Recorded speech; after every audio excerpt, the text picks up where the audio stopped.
S ನಾವು ಮೆದುಳು ತಿನ್ನುವ ಒಂದು ರೀತಿಯ ಅಮೀಬಾ. ಮೆದುಳು ತಿನ್ನುವ ಅಮೀಬಾ ಅಂತ ಅಂದರೆ ಏನು ಅಂತ ನೋಡ್ತಾ ಹೋದರೆ ಇದು ಮೆದುಳು ತಿನ್ನುವ ಒಂದು ರೀತಿಯ ಬ್ಯಾಕ್ಟೀರಿಯಾ ನೈಗ್ಲೇರಿಯಾ ಫೌಲೇರಿ ಎಂಬ ಸೂಕ್ಷ್ಮ ಏಕಕಣ ಜೀವಿ ಇದು.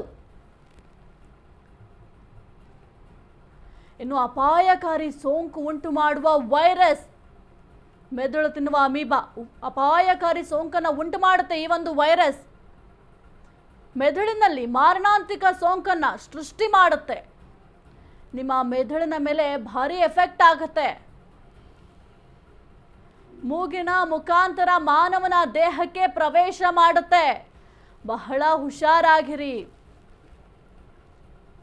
ಇನ್ನು ಚಂದ್ರಶೇಖರ್ ಸರ್, ಮುಖ್ಯವಾಗಿ ಈಗ ಒಂದು ವ್ರತ ಅಂತ ಬರುತ್ತೆ. ಅಯ್ಯಪ್ಪ ಸ್ವಾಮಿ ಅಂತ ಅಂದಿದ ತಕ್ಷಣ ನೆನಪಾಗೋದು ಅವರು ಒಂದಿಷ್ಟು ದಿನಗಳ ಕಾಲ ವ್ರತ ಮಾಡ್ತಾರೆ ಅಂತ ಹೇಳಲಾಗುತ್ತೆ. ಈ ವ್ರತವನ್ನು ಮಾಡುವಂತಹ ಸಮಯದಲ್ಲಿ ಈಗ ನಾವು ನದಿ ಸ್ನಾನಕ್ಕೆ ಅಂತ ಹೋದಾಗ ಆ ನೀರನ್ನೇ ಸೇವನೆ ಮಾಡಬೇಕಾಗುತ್ತೆ. ಯಾಕೆಂದರೆ ಅಲ್ಲಿ ನಾವು ನೀರನ್ನು ಹುಡುಕಲಿಕ್ಕೂ ಕೂಡ ಸಾಧ್ಯ ಆಗಲ್ಲ. ಆಗ ಈ ರೀತಿಯ ಸೋಂಕು ಈಗ ತಾನೇ ಹೇಳ್ತಾ ಇದ್ರೆ ಮೂಗಿನ ಮೂಲಕ ಮೆದುಳಿಗೆ ಹೋಗುತ್ತೆ ಈ ಸೋಂಕು ಅಂತ, ಆಗೂ ಕೂಡ ತೊಂದರೆ ಆಗುತ್ತೆ ಅಲ್ವಾ? ಈ ಉದ್ದೇಶ ಒಂದು ಮಂಡಲ ಅಂತ ಮಾಡಿರೋದು ಆ ಉದ್ದೇಶಕ್ಕೋಸ್ಕರ. 48 ದಿನ ಕ್ರಮವಾಗಿ ಶುದ್ಧವಾಗಿ ಯಾರು ಪರಿಪಾಲನೆ ಮಾಡ್ತಾರೋ, ಈವನ್ ಅದು ಅಶುದ್ಧ ಇದ್ದರೂ ಅಶುದ್ಧ ಆಗುತ್ತೆ ನನ್ನ ಮೇಲೆ. ಎರಡನೇದಾಗಿ ಏನಾಗುತ್ತೆ ಅಂದರೆ ನಮ್ಮ ಅರಿಷಡ್ವರ್ಗಾದಿಗಳು ಅಂತ ಏನು ಹೇಳ್ತೀವಿ ನಾವು ಪುರಾಣದಲ್ಲಿ, ಅದನ್ನು ಫಸ್ಟು ತ್ಯಜಿಸಿ ನಮ್ಮ ನಿತ್ಯ ಕರ್ಮಗಳ ಪ್ರತಿದಿನ ಮುಂಜಾನೆ ಮತ್ತು ಸಂಜೆ ಸ್ನಾನ ಮಾಡಿ ನಾವು ಕೆಲವು ಕ್ರಮಗಳೇ ಅದನ್ನು ನಾವು ಸಿದ್ಧಾಂತವಾಗಿ ಫಾಲೋ ಮಾಡಿದ್ರೆ ನಮ್ಗೆ ಯಾವ ರೀತಿಯೂ ಏನು ತೊಂದರೆ ಆಗಲ್ಲ. ಅಂತರಾತ್ಮ ಶುದ್ಧ ಇದ್ದಾಗ ವಿಷಾನು ನಮಗೆ ಅಮೃತ ಆಗುತ್ತೆ ಅಂತ ನನ್ನ ಭಾವನೆ. ಯಾಕೆ ನಾನು ಸಾಕಷ್ಟು ಯಾತ್ರಾ ಸ್ಥಳಗಳು ನೋಡಿದ್ದೀನಿ. ನಮ್ಮ ಆಚಾರ್ಯ ಹೇಳ್ದಂಗೆ ಶಬರಿಮಲೆದು ಹೇಳಲಿಕ್ಕೆ ಅದು ವಿವರಣೆ ಮಾಡಲಿಕ್ಕೆ ನಮ್ಗೆ ಶಕ್ತಿನೂ ಇಲ್ಲ. ನಾವು ಎಷ್ಟು ಸಲ ಹೋಗಿ ಬಂದ್ವಿ ಅನ್ನೋದು ದೊಡ್ಡದಲ್ಲ, ಏನು ಹರ್ತೀವಿ ಏನು ತಿಳ್ಕೊಂಡ್ವಿ. ಯಾಕೆಂದರೆ ನಾನು ನನ್ನ ಮೊದಲನೇ ಪ್ರವಾಸದಲ್ಲಿ ನನಗೆ ಶರಣುಘೋಷಕ್ಕೆ ಹೋಗಿಗೆ ಬರ್ತಿರಲಿಲ್ಲ. ನನ್ನ ಗುರುಸ್ವಾಮಿಗಳ ಒಂದು ನೇತೃತ್ವದಲ್ಲಿ ನನಗೆ ಸಾಕಷ್ಟು ಅವರು ಎಲ್ಲ ಹೇಳ್ಕೊಟ್ರು. ಇವತ್ತಿಲ್ಲ ಅವ್ರು ನಾನು ಕಳ್ಕೊಂಡಿದ್ದೀನಿ, ಭಾಳ ದುಃಖ ಆಗುತ್ತೆ. ಬಟ್ ಅಂಥ ಗುರುಸ್ವಾಮಿ ನೇತೃತ್ವದಲ್ಲಿ ನಾವು ಹೋದಾಗ ನಮಗೂ ಒಂದು ಸ್ವಲ್ಪ ಪುಣ್ಯ ಸ್ಮರಣೆ ಸಿಗುತ್ತೆ.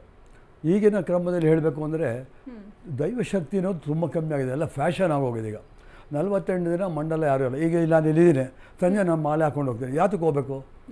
ಅಯ್ಯಪ್ಪ ನಮ್ಮನ್ನು ಕರೆದಿಲ್ಲ, ನಮ್ಮ ಕಷ್ಟ ಪರಿಹಾರ ಆಗಲಿ, ನಮ್ಗೆ ಒಳ್ಳೆಯ ದೈವ ಬರಲಿ ಅಂತ ಹೇಳಿ ನಾವು ಹೋಗ್ತೀವಿ ಭಗವಂತನ ಸ್ಮರಣೆ ಮಾಡಿ ಭಗವಂತನ ದರ್ಶನಕ್ಕೆ.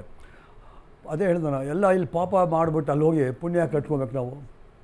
ಅಂದರೆ ಕಂಪಲ್ಸರಿ ವ್ರತ ಮಾಡಲೇಬೇಕು. ಕಠಿಣವಾಗಿ ಇನ್ನೂ ಒಂದು ವಿಶೇಷತೆ ಏನು ಅಂದರೆ, ಪ್ರತಿ ವರ್ಷ ಕಾರ್ತಿಕ ಮಾಸದಲ್ಲಿ ಮಾಲಾಧಾರಣೆ ಮಾಡಿ 48 ದಿನ ಶುದ್ಧವಾಗಿ ಮಂಡಲ ಇದ್ದು 18 ವರ್ಷ ಸತತವಾಗಿ ಬ್ರಹ್ಮಚಾರ್ಯತ್ವವನ್ನು ವಹಿಸ್ಕೊಂಡು 18 ವರ್ಷ ಒಂದು ಪ್ರತಿ ವರ್ಷ 48 ದಿನ ಒಂದು ಮಂಡಲ, ಆ ಥರ 18 ವರ್ಷದ ಮಂಡಲ ಮಾಡಿ ಸಾನ್ನಿಧ್ಯಕ್ಕೆ ಹೋಗಿ ಬಂದವರು ಅವರು ಅಯ್ಯಪ್ಪನ ಸಮಾನ ಅಂತ ಹಿರಿಯರು ಹೇಳಿದ್ದಾರೆ. ಅದನ್ನು ಹುಡುಕಾಡ್ತಾ ಹೋದರೆ ನಮಗೆ ಆ ಥರದವ್ರು ಯಾರೂ ಸಿಗಲ್ಲ. ಏನು ಮಧ್ಯದಲ್ಲಿ ಅನಿವಾರ್ಯ ತೊಂದರೆ ತಾಪತ್ರಗಳು ಏನೇನೋ ಆಗುತ್ತೆ. ಅವ್ರಿಗೆ ಹೋಗಬೇಕು ಅಂತ ಉದ್ದೇಶ ಆಸಕ್ತಿ ಇದ್ರೂ ಶ್ರದ್ಧೆ ಇದ್ರೂ ಭಗವಂತ ಅವ್ರಿಗೂ ಗೊತ್ತು, ಇವರೆಲ್ಲ ಶುದ್ಧವಾಗಿ ಬಂದರೆ ನನ್ನೇ ಇಲ್ಲಿ ಇದು ಮಾಡಿಬಿಡ್ತಾನೆ ಅಂತೇಳಿ ಒಂದೇನೋ ಒಂದು ಚಿಕ್ಕ ಇಡ್ತಾನೆ. ಅಂದರೆ ತಿದ್ದುಪಡಿ, ನೀನು ಮಾಡಿರೋ ತಪ್ಪು, ಈ ದಾರಿ ಬಿಟ್ಟು ಈ ದಾರಿಗೆ ಬಾ, ನೀನು ಕ್ರಮ ಸಿದ್ಧಾಂತ ತಿಳ್ಕೊ, ಯಾತಕ್ಕೆ ಬರ್ತಾನೆ, ನಿನ್ನ ಮೂಲ ಉದ್ದೇಶ ಏನು ಬರೋದು, ಅವ್ರ ಬಗ್ಗೆ ನೀನು ಟಿಪ್ಪಣಿ ಮಾಡಬೇಡ, ನಿನ್ನ ಗೌರವ ನಿನ್ನ ಕರ್ತವ್ಯ ಏನೋ ಅದನ್ನು ಪರಿಪಾಲಿಸ್ಕೊಂಡು ಹೋಗು, ನಾನಿದ್ದೀನಿ. ಓಕೆ.